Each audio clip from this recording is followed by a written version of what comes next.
हे जे आंदोलन आहे ते सर्व दूरपर्यंत पोहोचवण्यासाठीचे जे काही प्रयत्न आपल्याला करायला पाहिजे ते आपण किती लोकांनी केलेत म्हणून हात वरी करा म्हणल्यानंतर एक 7-8 लोकांनी हात वरी केले। मग ही आपली उदासीनता नाही का?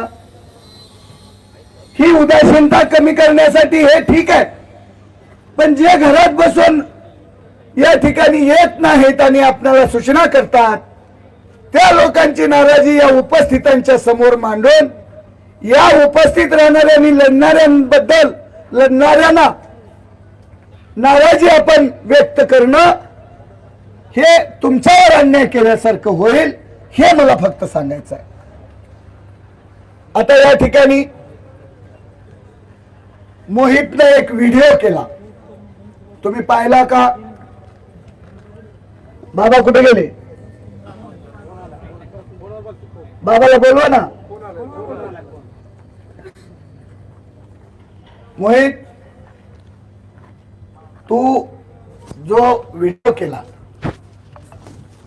आणि तो व्हिडिओ मी पाहिला, मी सकाळी 7:30ला पाहिला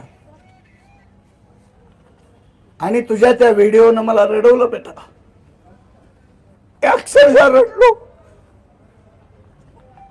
एकांतामध्ये 2 भिंतीला हात टेकून मी रडलो। मी रडणारा कार्यकर्ता नाही, खूप वाईट वाटतं। महाराष्ट्रातला हा प्रशिक्षणार्थी या मैदानावर, उघड्या मैदानावर रात्री झोपलेला आणि मी गेस्ट हाऊसला गेले, मी पापी असल्याची भावना मला निर्माण झाली। कारण या मैदानावर, उघड्या मैदानावर आपल्या हक्काची भाकर मागण्यासाठी राज्यातला तरुण या आझाद या गोल्फ मैदानावर येतो आणि रात्रभर या ठिकाणी थंडी, दहिवार याचा सामना करतो आणि आमच्या देशाचे पंतप्रधान देश महासत्तेकडे नेण्याचे स्वप्न आमच्या पुढे रंगवतात आणि आमच्या या तरुणाला गोड स्वप्नामध्ये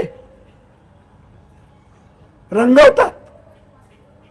या परिस्थितीमध्ये मी मोदीजींना आणि या राज्याच्या प्रमुखांना मी सांगू इच्छितो, अरे काय पाप केलं आमच्या या लेकरांनी।